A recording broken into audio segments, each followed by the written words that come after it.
Bismillahirrahmanirrahim. Assalamualaikum warahmatullahi wabarakatuh.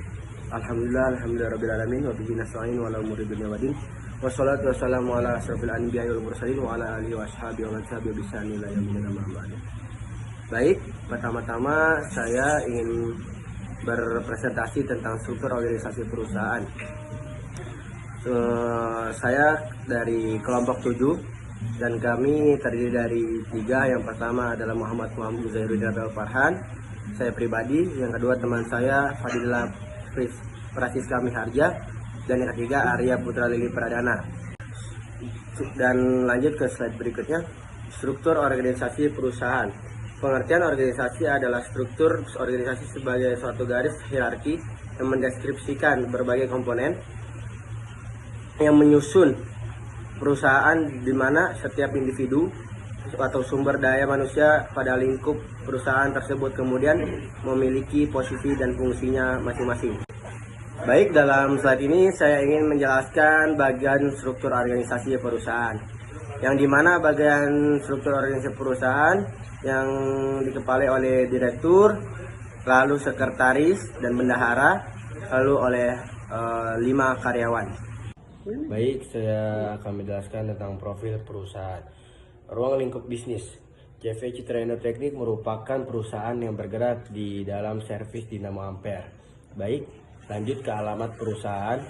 Alamat perusahaan tersebut terdapat dalam Jalan Kawidaran, Kecamatan Cibadak, Kabupaten Tangerang, Banten. Dan selanjutnya produk jasa. Produk jasa dalam perusahaan ini yaitu repair elektromotor.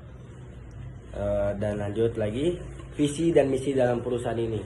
Apa visi dan misi dalam perusahaan ini? Visi dalam perusahaan ini adalah mewujudkan citra perusahaan yang kreatif dan inovatif. Selanjutnya, mewujudkan mitra perusahaan yang profesional dalam bekerja. Dan misi perusahaan ini adalah mengedepankan pelayan yang berorientasi pada kualitas kerja, kemampuan, dan kejujuran terhadap pelanggan. Dan selanjutnya, mewujudkan ketepatan analisis dalam membentukkan suatu kerusakan.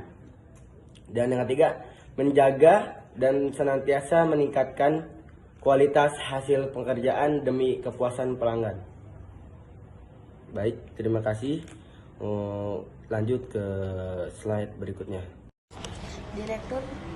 Direktur adalah seseorang yang ditunjukkan untuk memimpin suatu lembaga perusahaan pemerintah, swasta, atau lembaga pendidikan politeknik. Selanjutnya, tugas direktur.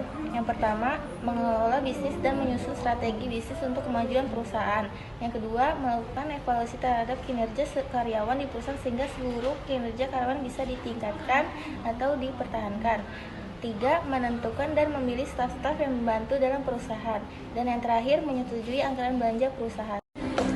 Selanjutnya saya akan menjelaskan pengertian dan tugas sekretaris.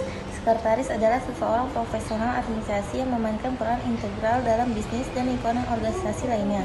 Sekretaris biasanya adalah individu yang memelihara dan mengatur tugas kantor, menerapkan prosedur, dan melaksanakan tugas administrasi tambahan tergantung pada sifat pekerjaan mereka. Lalu tugasnya adalah yang pertama, bekerja dalam kapasitas resepsionis untuk menyambut klien, pelanggan, dan pengunjung. Yang kedua, menjawab dan mengarahkan panggilan telepon. Yang ketiga, mengatur dokumen dan memelihara sistem perarsipan. Dan yang terakhir, membantu supervisor dan staf dengan proyek dan tugas perusahaan. Bendahara. Pengertian bendahara adalah unsur di dalam organisasi yang membantu kepala atau ketua untuk melakukan pengelolaan keuangan beserta aktivitas terkait keuangan. Tugas bendahara: pertama, menyusun rencana anggaran, melaksanakan pengelolaan keuangan dan pengadaan kebutuhan barang perusahaan. Ketiga, memfasilitasi kebutuhan pembiayaan program kerja dan roda perusahaan. Keempat, menyusun laporan dan pembukuan. Kelima, mengetahui transaksi perusahaan. Dan yang keenam, mengatur dan mengelola bukti transaksi.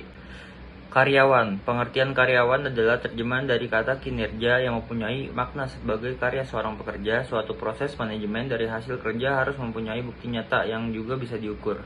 Tugas karyawan. Tugas karyawan adalah bertugas sesuai yang telah ditetapkan oleh pimpinan perusahaan. Tugas-tugas yang sudah diinstruksikan juga terkadang bisa mengekspresikan kreativitas sesuai yang memberikan instruksi saat bekerja yang dipimpin dari atasan perusahaan tersebut. Sekian dari kelompok kami, kurang lebihnya mohon maaf. Wassalamualaikum warahmatullahi wabarakatuh.